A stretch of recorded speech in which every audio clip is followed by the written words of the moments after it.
Has the church ever hurt you?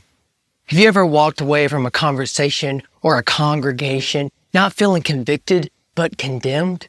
If that's ever been your story, I want to thank you for showing up again, especially if you saw my last video where we talked about the pain of church hurt and how it can leave us feeling disconnected from God's people. But today we're going to flip the lens, because while some of us have been hurt by church leadership, others of us are in leadership, and we're realizing that how we correct might be causing the wounds, not healing them. It's like if you had a sore on your arm and you wanted to heal it, but instead of actually letting it heal, you continue to pick at the scab. So let me say this real clear. Correction without compassion or connection is just another word that starts with C. Condemnation. And condemnation, it doesn't bring people closer to Jesus, it pushes them away. It doesn't soften their hearts, it hardens them.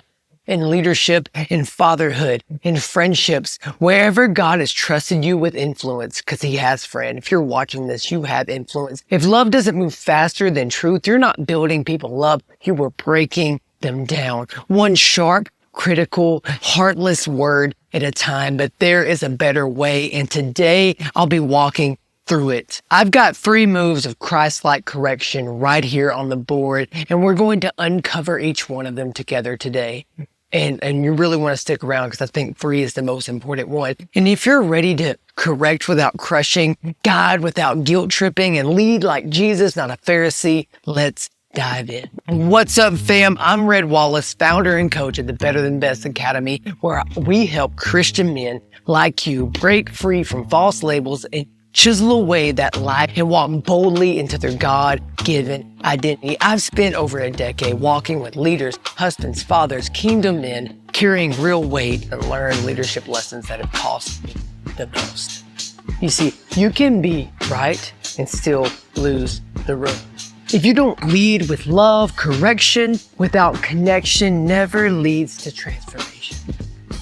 Now let's go to the scriptures for this. Titus 2:15, Paul lays down a blueprint. He says, speak these things, exhort and rebuke with all authority. Let no one despise you. 3 roles for biblical leadership. Speak. We must proclaim the truth in love. We must exhort, encourage, and lift others up. And then we must rebuke. Correct with spiritual authority, not ego or pride. But don't miss the order, friend. It's speak, exhort, rebuke. That's not random. That's revelation. You don't get to rebuke who you haven't extorted. You don't get to correct who you haven't connected with first. When you skip connection, you're just managing behavior. You're not changing hearts. Drop compassion and your truth becomes a weapon, not a bridge. Our goal isn't to win debates or arguments. It's to win people back to Jesus. Let me get real for a moment. I didn't learn this from a seminary or a leadership podcast. I learned this in my own living room. Failing forward as a father. My son was wild, full of energy, and I told him a few times to not throw his toy. He was continuing to throw this toy, and he didn't listen. And I snapped. No connection, no compassion, just correction. What did he do? He froze. His joy faded. He ran to his room, screaming, crying, not out of guilt, but because his father no longer felt like a safe harbor for him to land. In that day, I had truth, but not love. And in the kingdom, love must always travel faster than the truth. How do we correct like Christ? Number 1, we must connect first. We must connect first. See the person before you confront the problem.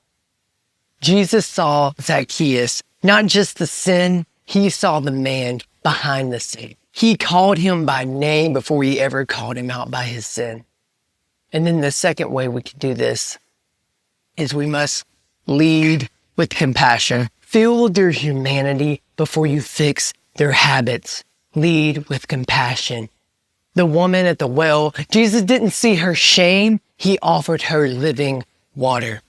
And then finally, the third way that we can correct like Christ is we can build trust. We can build trust. Truth needs a bridge strong enough to carry it. You see, Peter denied Jesus. And how did Jesus respond? Not with a lecture, but with breakfast, with restoration, with purpose. Feed my sheep. Connection before correction. Compassion before confrontation. Trust before truth.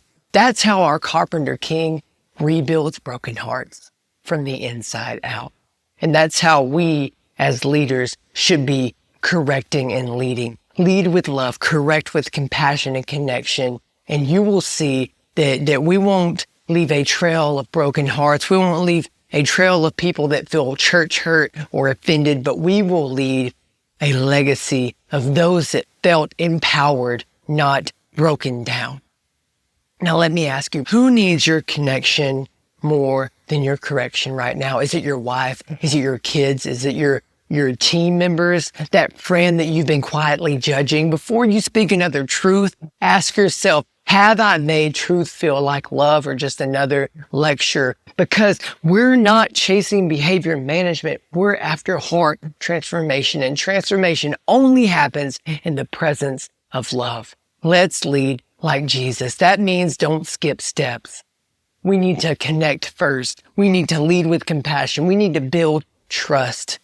That's correction like Christ, not control like culture. If you felt like this hit home, smash the like button, subscribe, and download the free legacy letter. It's in the description below. It'll change how you speak over your life and your family. And as always, I love you, friend. I'm praying for you now. I'll see you in the next video.